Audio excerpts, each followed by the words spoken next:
Kisah hidup Sabarno alias Pak Sabar yang pernah menjabat sebagai Ketua Tolia Jamaah Islamiyah Wilayah Timur. Saat Sabarno masih menjabat sebagai Ketua Tolia 10 tahun lalu, Densus 88 anti teror bongkar keberadaan Tolia Jamaah Islamiyah serta tangkap anak buah Sabarno di wilayah Solo Raya. Adapun wilayah operasi Sabarno adalah dari Solo ke timur arah Jawa Timur. Penangkapan itu membawa informasi struktur lapangan serta nama pemimpin Tolia. Nama Sabarno muncul dan ia mengendus kemungkinan dirinya akan dikejar. Ia kemudian melepas jabatan Ketua Tolia, lalu menyelamatkan diri bersama keluarga dan anak kecilnya. Bahan peledak dan senjata api disita pada penangkapan itu. Tempat pelarian pertama Sabarno di Sragen, Jawa Tengah, lalu menuju ke Kalimantan. Setelah lama di Kalimantan, Sabarno kembali ke Jawa, namun ia sering berpindah-pindah dari Bekasi hingga Cikarang. Saat pelariannya ia berdagang ban bekas dan jualan bakso untuk bertahan hidup. Sabarno tidak berhubungan dengan organisasi selama pelariannya. Tribuners dan pemirsa dimanapun Anda berada, 30 Juni 2024, organisasi Al-Jamaah Al-Islamiyah Indonesia menyatakan bubar atau membubarkan diri, dan saya sekarang sudah bersama 3 orang anggota yang memiliki kualifikasi dan bidang tugas yang berbeda-beda. Ceritanya mudah-mudahan akan memberikan pemahaman kepada kita, dan saya perkenalkan yang pertama di sebelah saya ada Pak Sabarno. Pak Sabarno, nanti mohon dikoreksi kalau salah, adalah anggota di Tajris ya, Tajris atau mungkin askari lah gitu aja paling gampangnya itu ya, askari keprajuritan gitu kira-kira. Kemudian yang di sebelahnya ada Mas Dodi alias Viko. Beliau ada penugasan di Yayasan Perisai Nusantara. Ini kaitannya dengan advokasi dan bidang-bidang kemanusiaan ya. Kemudian yang paling ujung ada Ustadz Hasan. Ustadz Hasan ini adalah penugasan di bidang dakwah dan pembinaan umat gitu kira-kira ya. Nah, saya akan mulai dulu dari ketiga beliau ini. Tanggal 30 Juni 2024 ini ada pernyataan dan deklarasi membubarkan diri yang dilakukan di Sentul, dan ini dihadiri oleh hampir semua tokoh senior, para tetua, ya saya sekarang menyebutnya ex Jamaah Islamiyah gitu ya, ex JI gitu. Apa yang kemudian Pak Sabarno, Mas Dodi dan Ustadz Hasan rasakan ketika kemudian mendengar ada deklarasi seperti itu? Mulai dari Mas Sabarno dulu, Pak Sabarno dulu. Monggo. Bismillahirrahmanirrahim. Assalamualaikum warahmatullahi wabarakatuh. Alhamdulillah wa wassalatu wassalamu ala man la nabiyya ba'da. Rabbi shrah li sadri wa yassir li amri wahlul 'uqdatam min lisani yafqahu qawli. Ya, mungkin pada intinya kalau memang itu sudah menjadi kesepakatan para kiadah ya, tataran sesepuh Jamaah Islamiyah, dan itu sudah menjadi istihad beliau, ya kita yang di tataran bawah ini mengikuti sami'na wa ata'na gitu. Karena pada prinsipnya kita semangat dulu ya beliau-beliau yang mengarahkan, dan sekarang kita bubar karena itu juga pakai ilmu, berdasarkan ilmu juga ya kita sami'na wa ata'na. Tapi ada perasaan terkejut nggak ya? Di awal ketika berita sebelum 30 Juni ya mendengar, ya memang shock, sempat semalaman nggak bisa tidur ya. Sampai segitu ya? Karena posisi saya ini sebagai DPO ya, jadi hampir 10 tahun lebih ya, jadi DPO. Pulang tuh sebenarnya ingin melanjutkan, ya ingin istilahnya nyari modal untuk lanjutkan DPO-nya itu, dan mendapat kabar seperti ini ya otomatis shock. Oh, baik, saya ke Pak Sabarno ini karena tadi menarik ya, sudah disampaikan sendiri bahwa saya ini DPO gitu kira-kira ya. Tapi hari ini kan enggak dikejar-kejar lagi kan? Enggak. Sudah taslim. Ketemu dengan yang nyari. Iya. Ya ini kan menjadi cerita yang menarik saya kira, dan sebetulnya ini kok DPO selama 10 tahun ini perkaranya apa? Kan kalau misalnya kita tarik ulang 10 tahun yang lalu berarti 2014 ya. 2014 ada peristiwa apa kan? Ya, mungkin sudah tidak ingat lagi. Nah ini bagaimana ceritanya kok DPO ini? Jadi momen itu ketika itu memang terjadi tribulasi di Tajis, di subbidangnya JI itu ada Tajis, terjadi penangkapan Kapit Tajis, itu Pak Prawiro atau Pak Bravo. Ini sekarang beliau berada di dalam penjara. Oh. Dan nama saya mencuat di situ. Jadi mencuat ini terjadi penangkapan di Magetan atas nama Sabarno, tapi bukan Sabarno yang saya itu. Jadi didetik dan bisa dicek gitu. Oh memang ada penangkapan atas nama Sabarno. Tapi Sabarno ini bukan KW, Sabarno. Oh Sabarno KW. Hanya mirip saja. Jadi setelah itu ya saya jadi DPO. Nah, misalnya Bu, itu penangkapan Sabarno KW itu yang di Magetan itu kemudian lanjut proses hukum atau enggak ya? Ya Allah alam lah. Oh enggak ini ya. Karena saya kan yang ngurusi juga. Oh iya nanti Mas Dodi yang Iya. cerita. Nah, Jadi proses dari situ saya jadi DPO. Nah itu saya melepas jabatan saya ketika itu saya jadi Koed Kodimah. Koed Kodimah. Nah jadi Tajis itu ada dua Kodimah, Kodimah Barat sama Kodimah Timur. Jadi saya yang di Timur, setelah itu saya lepas jabatan karena kalau udah jadi DPO nggak boleh jadi pejabat. Nah yang di Barat wilayah mana? Ya Barat itu ya Solo, Jogja ke Barat. Oh, yang kalau Timur ya Solo ke Timur. Dan itu Pak Sabarno waktu itu Koednya. Kemudian berlepas dari itu, dilepaskan dari jabatan itu. Sekarang sudah jadi DPO. Oke. Nah, gini loh, maksudnya di DPO kan itu kaitannya apa? Apakah ada pidana yang dilakukan gitu atau bagaimana ini? Karena saya posisinya jadi Koed Kodimah dan bawahan saya juga sudah banyak yang ketangkep urusan sila, urusan albas itu alat barang dan senjata, ya otomatis saya yang dicokot gitu. Pimpinan kan bertanggung jawab. Iya, diurut, akhirnya sampai ke Pak Sabarno. Iya. Dan itu sudah 10 tahun yang lalu ya. Iya. Nah, ini kaitan dengan Alpas kalau sudah kadung disinggung ya tadi itu kan. Nah, itu benar-benar nyata atau enggak Alpas itu kemudian dikaitkan dengan jenengan itu?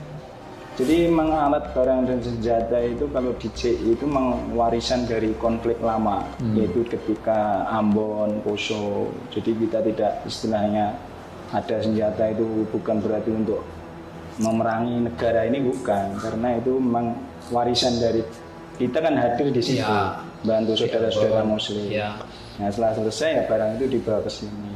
Badan pulang, barang dibawa. Dan banyak sudah disita sama aparat. Jadi barang-barang itu ya yang tercecer ya tinggal itu, dan itu saya yang istilahnya yang tanggung jawab ya harus diserahkan ke negara. Oke, nah diserahkan ke negara. Ini kapan? Apa ada kaitannya dengan deklarasi 30 Juni ini? Enggak ada, sebelum itu sudah kita serahkan. Karena memang perintah dari Tiada, alat barang dan senjata itu harus diserahkan. Itu sudah jadi harga mati, harus diserahkan. Oke, jadi karena ini ada perintah dari Ada Tiada. perintah ya. Samina waton apa ya sesuai perintah, makanya kita diserahkan. Nah, itu bentuknya apa kalau boleh tahu? Ada yang organik M16. Oh, ada yang berupa cairan dan bubuk. Munisi? Kalau amunisi sudah banyak yang disita sama negara. Disita. Nah, barang itu yang terakhir yang organik. Ya, itu ceritanya gimana? Apa disimpan di rumah kemudian diserahkan atau? Jadi memang ceritanya itu gimana ya? Istilahnya sebenarnya barang itu sudah pada dalam satu titik yang sudah digerebek. Cuma ibaratnya kalau bahasanya Jawa ya cewek lah. Cewek. Jadi itu tercecer. Tercecer. Jadi barang itu tidak satu tempat. Jadi di tempat yang lain. Dan setelah penggerbekan karena kawan mungkin ketakutan, akhirnya dicari dan ketemu, dibuang ke sungai. Gitu aja. Dibuang ke sungai kemudian dan dicari, alhamdulillah ketemu dan kemudian sekarang diserahkan. Nah, ini Kira-kira penjelasannya bagaimana kok kemudian sampai pada kesadaran selain perintah ya? Kan mungkin kalau bayangan saya sederhana gitu ya. Ya ada perintah tapi ini barang ini kan susah didapat makanya nggak gampang gitu. Ya kita prinsipnya apa? Karena kita ini berada di jamaah ini dengan ilmu, ya berdasarkan ilmu dan bubar ini juga ilmu. Kalau kita simpan pun malah jadi beban. Ya, kita nyimpan barang-barang kayak gitu kan jadi beban karena memang itu kan melanggar hukum negara. Jadi memang kita harus ya sami'na wa ata'na kita serahkan. Karena itu juga bukan barang kita pribadi, barang umat ibaratnya kan. Jadi bekas sisa konflik Ambon Poso dibawa ke sini, ya harus perintah serahkan diserahkan. Jadi kesadaran, kemudian kejujuran, dan komitmen ya ini ya. Nah sekarang perasaannya Pak Sabarno gimana setelah ada deklarasi itu kemudian menyerahkan, apa bebannya plong atau bagaimana? Ya kalau dari saya pribadi ya sisi insya Allah manfaatnya lebih besar ya, terutama terhadap keluarga, anak-anak saya yang sudah mulai dewasa gitu kan. Masa depannya kalau dulu masih DPI itu saya masih ibaratnya bukan tidur nggak nyenyak, sebenarnya sudah enjoy. Cuma untuk keluarga, untuk anak yang sudah mulai besar terus belum punya KTP, data identitas diri kan ya, terus kedepannya seperti apa kan gitu, ketika nikah dan lain sebagainya kan. Nah waktu DPI itu sudah menikah belum ya? Sudah punya anak 5. Anaknya sudah gede-gede. Nah sebelum ke Mas Yudi dan Ustadz Hasan, saya mau tanya, selama DPI itu terus kemana saja? Ganti identitas atau enggak? Ya berganti identitas ke Kalimantan, terus ke terakhir 5 tahun di Cikarang. Ya, jualan bakso, berwirausaha, dan setelah terjadi tribulasi di jamaah hampir 4 tahun ini ya mandiri lah ibaratnya gitu. Alhamdulillah ya, survei, jualan, dagang, survei. Udah nggak ada pasokan dari mungkin kawan-kawan gitu ya. Kalau sebelumnya ya masih ketika untuk jamaah masih eksis ya kita dikasih lah jaduk gitu ya istilahnya. Jaduk untuk bertahan ya, survival ya Mas Dodi. Menarik sekali. Dan ganti identitas buatan itu SOP udah.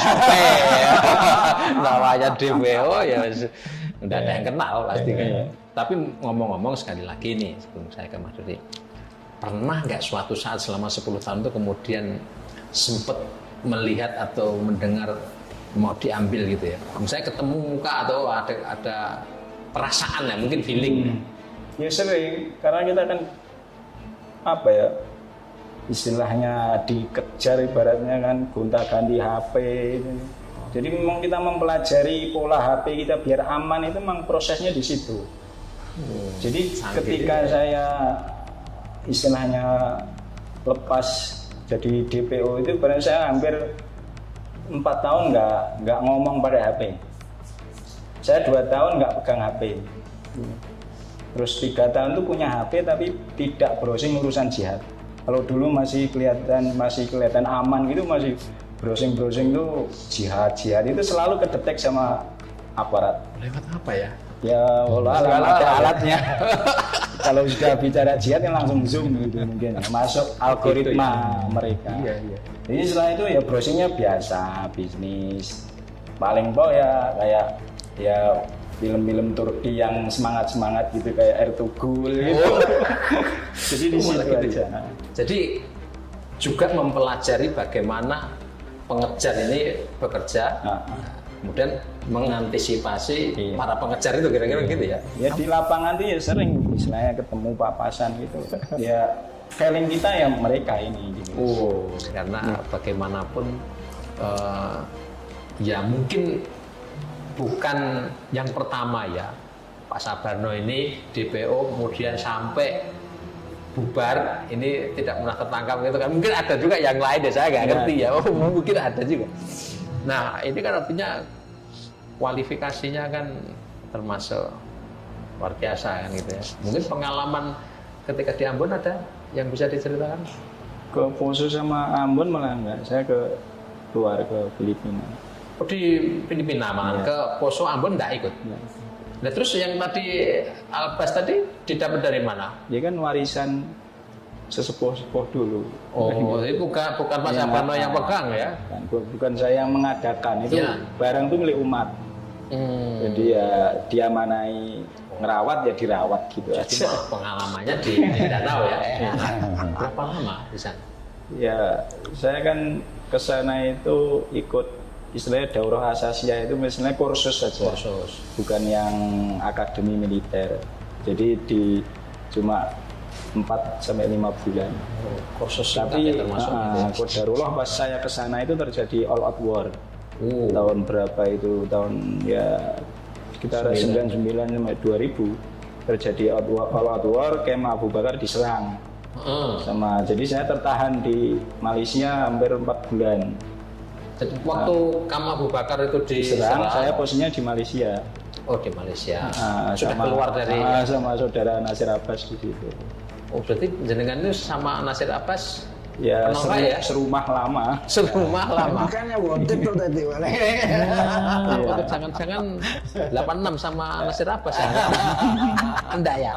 Tapi pengalaman empiris gerakan yang secara fisik itu ya di Filipina ya. Jadi kita istilahnya membantu rakyat Moro, ya, menolong mereka. Tapi ngomong-ngomong sempat ikut momen fight gitu nggak di sana? Ya, namanya medan perang ya seperti itulah. Kalau cerita detailnya ya kita enggak. Tapi karena masuk wilayah konflik ya, jadi ya wajar ya lumrah kalau terlibat fight gitu ya. Terus ke Malaysia tertahan di sana. Baliknya ya sabar di sana. Oh, Pak Sabar tetap sabar ya. Akhirnya bisa masuk. Bisa ya hampir kurang lebih 2 tahun. 2 tahun itu setelah dari Filipina ya. Itu belum masuk di daftar DPO berarti ya? Belum. Jadi ibaratnya ya saya masih pangkat rendah. Pangkat rendah tapi pengalaman kan masih muda belum nikah waktu itu. Oke. Nah, berikutnya ini karena sebagian cerita sudah disampaikan dan ya mungkin kita semua boleh bersyukur ya sampai pada titik ketika evaluasi, pertimbangan dan lain sebagainya mengerucut dan kemudian dideklarasikan pada 30 Juni. Apa yang kemudian akan dikerjakan selanjutnya setelah ini? Nah, Pak Sabarno gimana ini? Terakhir ini kan Karawang, di mana Karawang? Di Cikarang. Cikarang. Sampai hari ini atau bagaimana? Ya, sudah pulang ke Jawa Tengah. Pulang ke Jawa Tengah. Nah, artinya sekarang kan mungkin sudah lega, ya, sudah lepas semua kan yang mungkin jadi beban itu. Apa rencana selanjutnya? Ya, masa transisi ini ya membantu Kiada untuk mensosialisasikan pembubaran ini, karena kawan-kawan itu kan banyak levelnya yang masih di bawah-bawah itu kan kadang kan belum dapat bayan itu secara jelas. Ya, kita membantu Kiada dan membantu aparat untuk mensosialisasikan pembubaran ini dan penyerahan alat barang dan senjata. Kalau masih ada ya? Iya, itu diserahkan. Dan gitu ini tugasnya kan lumayan besar dan berat juga ya, areanya istilahnya ngeceki barang tertutup. Kalau dulu berusaha bagaimana nyimpen rapet, gitu, sekarang dinceki ya lumayan juga sulit. Tapi kan proses akan berjalan ya, saya kira itu. Dan terkait dengan umat kan tentu mungkin Ustadz Hasan juga punya peran untuk mensosialisasikan juga ya kira-kira ya lewat ini anggota resmi. Oh iya ya, lain juga ini ya. Komunitasnya berbeda ya. Oh iya. Jaringan. Karakternya juga lain ya. Kadang kan dikasih keterangan belum bisa menerima secara utuh. Masih ragu. Nah, ini ya pelan-pelan, nggak bisa kita langsung paksakan kan, karena ini kan pemahaman. Jadi memang pelan-pelan dikasih bayan, kita bersinergi dengan aparat, Ya, aparat juga alhamdulillah istilahnya bisa melakukan pendekatan dengan baik, dengan soft, ya. Itu kita apresiasi kepada aparat. Nah, jumlahnya banyak nggak sih kalau boleh tahu ya? Maksudnya tidak harus spesifik sih. Iya. Maksudnya ini di komunitasnya ini banyak nggak yang? Kalau di Kodimah Timur itu ya hampir 1.000. Oh, Ya. Terus kalau Kodimah Barat ya ada 1.000 lebih. dan mereka terhubung secara intensif nggak sih? Ya kalau karena sudah mendapatkan tribulasi yang berat, penangkapan itu sudah sendiri-sendiri. Oh, sendiri-sendiri, Nah, jadi ya, organisasi itu sebenarnya sudah mati. Terus kita berusaha untuk menghidupkan dan dimatikan untuk selama-lamanya itu ya cukup energi. Iya ya, butuh Ya, waktu. butuh waktu, tenaga. ngundangi, nomor HP sudah nggak ada, rumahnya di mana, itu ya cukup energi. Apalagi pakai sel tertutup itu sel putus, jadinya iya. ya mungkin jadi problem tersendiri ya. Jadi sekarang istilahnya kita hidupkan tuh untuk Dimatikan. dimatikan. Dan itu sudah Kita dideklar ya. kumpulkan, iya. Sudah dideklarasikan. Jadi dikumpulkan agar istilahnya kedepannya tidak menjadi split, ya kan? Kita kumpulkan, kita kasih bayan, kita kasih keterangan lewat sesepuh, dihadirkan. Ya di situ Ya, kegiatannya untuk masa transisi ini. Baik, mungkin ini bagian terakhir dan mungkin nanti bisa masing-masing ya menyampaikan apa ya kira-kira pesan atau informasi kepada masyarakat ya tentang bukan pembubaran ya, bubarnya JI dan kemudian apa harapan selanjutnya dari masing-masing ini. Jadi pesan kepada masyarakat, juga harapan kepada mungkin pemerintah, mungkin ke negara, mungkin ke masyarakat juga seperti apa mungkin Pak Saparno. Untuk masyarakat Indonesia, jadi ya kalau sudah istilahnya image-nya masyarakat itu kan kalau udah organisasi teroris itu ya ibaratnya mudah mengkafirkan gitu kan. Dan kita JI ini tidak seperti itu. Jadi jamaah Islamiyah itu berakidahkan Ahlussunnah wal Jamaah, kita bukan takfiri.